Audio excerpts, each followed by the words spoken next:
Welcome back for another episode of the Pioneer Coach Show presented by GoMart. Go for good times, go for GoMart. I'm your host, Sports Information Director Jagger Furr. With me now is head cross country coach Dan Meyers. Coach, thanks for being here today. Jagger, thanks for having me. All right, Coach, you're getting ready for the upcoming MEC Championship on Saturday. How do you feel the team's preparations has been so far? Yeah, I felt like our last meet at Carnegie was the perfect momentum boost that we kind of needed heading into championship season. In the last three workouts, we've been super locked in. The team's kind of been set on their goals in every training session. Last two AM workouts we've had have been relatively cold, and the team's like taking it with stride. You know, it's going to be some colder weather in the morning before it heats up at Ogilvy this weekend.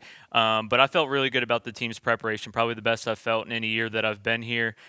We have a lot of talented kids, and they've done some really special things this year. But they know this is kind of our Super Bowl, so they're excited to see how we kind of stack up this weekend, and we're hoping that it's a huge step forward for the program. And on the women's side, you were picked ninth in the preseason, but this season you've taken down some teams that were picked ahead of you, also taking care of teams behind you. How do you feel the women pair up with the rest of the league heading into Saturday? Yeah, our goal is we were fifth last year. We want to be above fifth heading into this championship. The team's been fueled. That women's team especially has been fueled by the preseason rankings all year. I mean, to be preseason ranked ninth after getting fifth last year and adding some pieces didn't really subtract anything from our top five.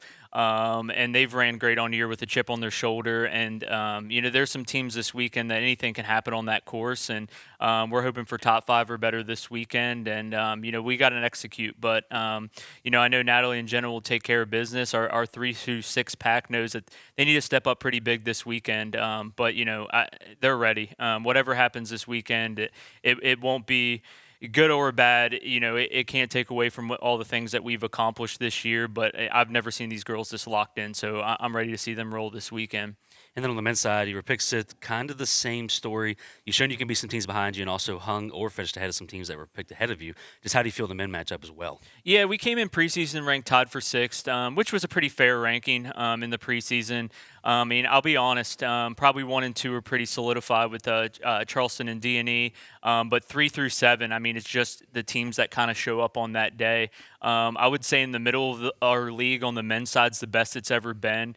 I was just thinking about it before we started the show. At least 6 teams in our conference have had a top 10 regional ranking this year.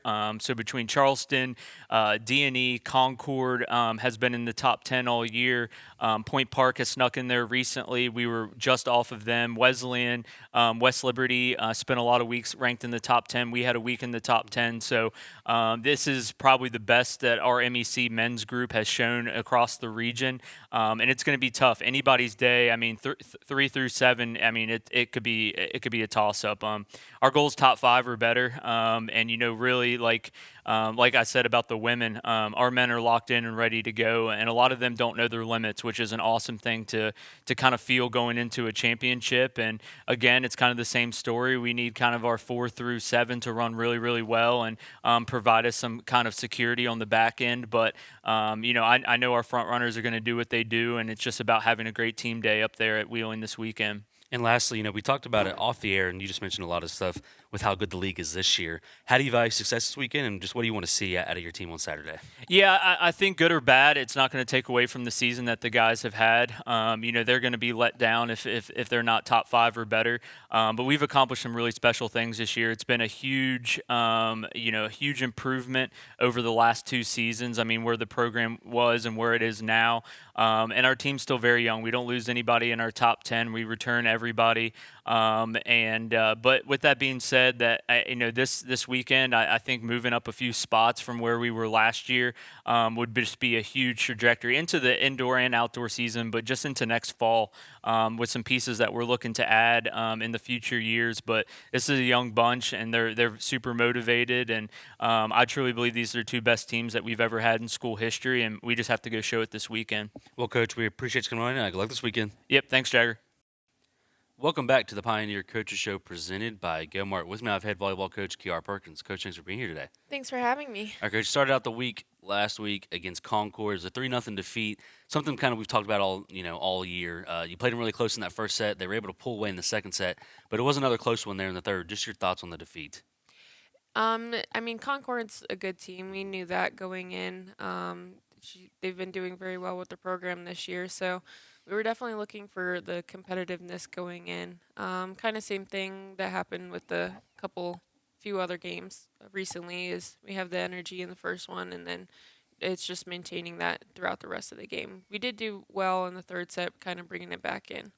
And then on Friday night, you went up to Salem. It was a 3-0 win. Salem was able to keep it close early in each set, but you guys were able to put together some runs, kind of each set midway through to secure the victory. Just what'd you like out of Friday's win? For Friday's win, that was definitely big for us, especially coming off of a losing streak. But being able to go in and really focusing on earning our points and not necessarily waiting for the other teams to make errors. That's a big focus for us. We want to be able to hold our fate in our own hands. And then on Saturday, you were at Point Park. This is a team who stole a set from Concord earlier in the week. You were able to beat them 3-1. You won the first two sets, dropped the third set before taking control back, and really pulled away there in that final set. Just what'd you like on the win at Point Park? I mean, that's kind of the nice thing about this conference right now is just how competitive it is. And, like, really, if you're having a good day or if you're having a bad day and the other team is just having a better day, that's kind of what's going on with the conference right now. So it's very exciting and definitely looking forward to how everything plays out the rest of this regular season. And you talk about how competitive it is. It's another two competitive teams coming up this week. West Liberty and Wheeling both stand 5-2 in the league, near the top of the league. West Liberty comes in winning 6 out of their last 7. Wheeling comes in a little bit of a skid, losing 3 of their last 4. Just some big games coming up for you, especially coming off a 2-game winning streak. How do you feel you and the team are heading into this coming week? Definitely looking forward to it. I know definitely also with it being home games for us, definitely looking to use that momentum for our own home crowd and just being able to go out and perform and so having some of those same focuses that we had Friday and Saturday. Well, Coach, we appreciate you coming right in. Good luck this week. Thank you. This fall, GoMart's got your chance to kick your tailgating game up a notch. Now through the end of October, enter GoMart's Get in the Game contest for your chance to win the ultimate tailgate package. Win a $200 GoMart gift card, tailgating supplies, a pop-up tent, a portable grill, and a cooler. It's everything you need to pregame for your favorite team. To be entered to win, head to your local GoMart and scan the QR code in-store. Visit the GoMart app or GoMart.com to learn more. Welcome back to the Pioneer Coaches Show presented by GoMart. With me, I have head women's soccer coach J.R. Dodson. Coach, thanks for being here today. Thanks for having me, Jagger. Always a pleasure. All right, Coach, start out the week on Wednesday with Salem. It was a 7-0 win. You led 3-0 at half, scored another 4 in the second half. You got off 34 shots, 21 of them on goal. 5 different goal scorers with Atana Viejo and Solera Solano both scoring 2. Just what do you think of the win? It was it was good for the team. It was good for the team. Salem's trying to build something there, and they're in the early stages. I know what it's like, but it was good for the team. And then you had Wheeling on Sunday. It was a big win, 1-0. It was especially a big win for standings purposes. It was a tie game at half. Solera scored her 8th goal of the season right out of the half. It was a monsoon there for a while as well there in the second half. Just your thoughts on Sunday's win. It was a good win. Like you said, the circumstances were tough with the weather and everything, but the girls were excited. I think the first half we came out a bit slow, a bit on our heels, and second half I thought we come out and played decent. And, the girls working hard and tough losing Emma in that game. That's our 4th ACL tear, and since the season began, and our girls have been resilient and keep finding a way to come together as a team. You got West Virginia Wesleyan and Davison Elkins this coming week. I mentioned standings with the Wheeling game. This is a game on Wednesday that has a lot of implications with your matchup with West Virginia Wesleyan. Now, your game up right on them for the final spot in the South. You beat them 3-0 a month ago at home. A little different, playing them on that grass field that they have down in Buchanan. How do you feel you all match up with them this time around? It's going to be a tough match. It's going to be a really tough match. Yesterday we went out and practiced on the grass out the softball field, but it's going to be a tough match. I mean, again, our girls have been resilient throughout the year, and now we don't have Emma, one of our best defenders there, anchoring the center back. So it's going to be a tough match. I think it's just going to come down to the will and the fight there in the end. Finish up the week with Davison Elkins at home on Sunday. But, Coach, we appreciate you coming in. Good luck this week. All right, thank you.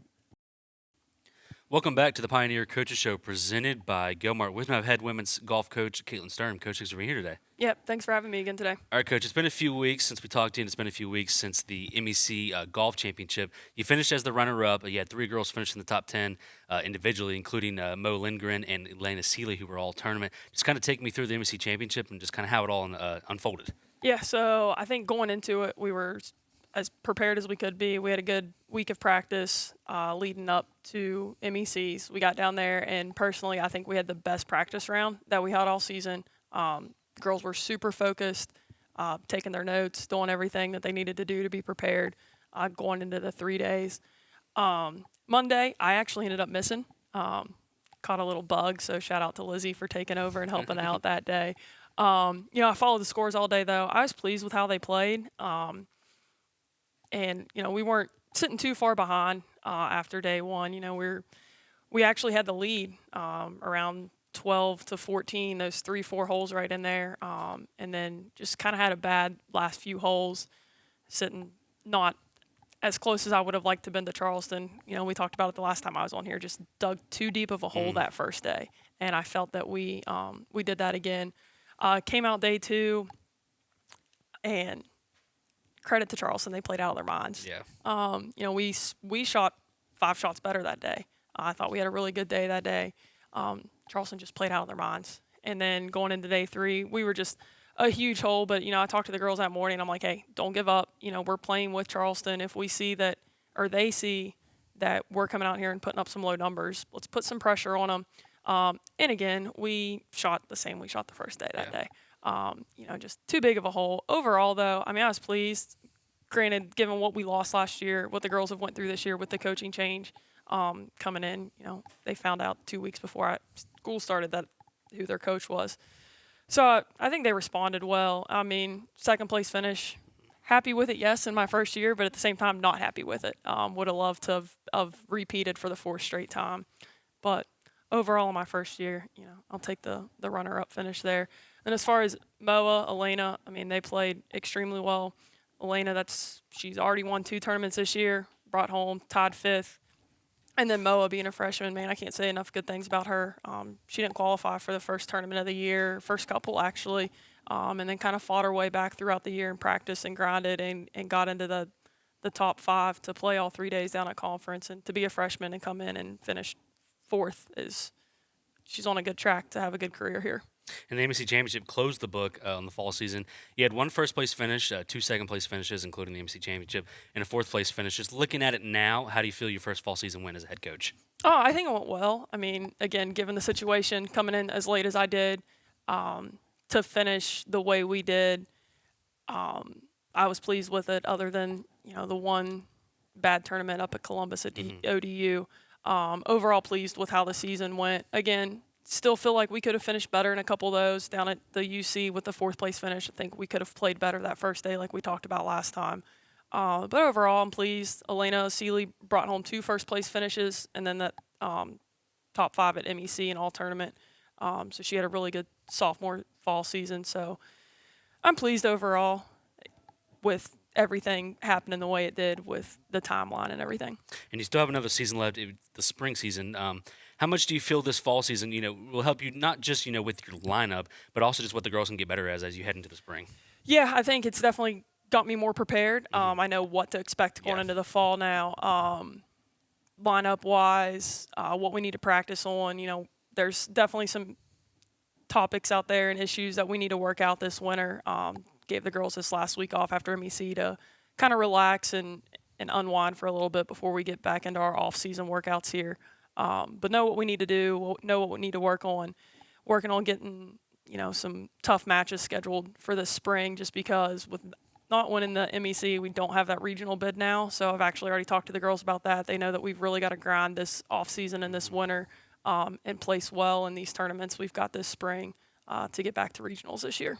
Well, Coach, we appreciate you coming in. We'll talk to you in the spring. All right, sounds good. Thank you.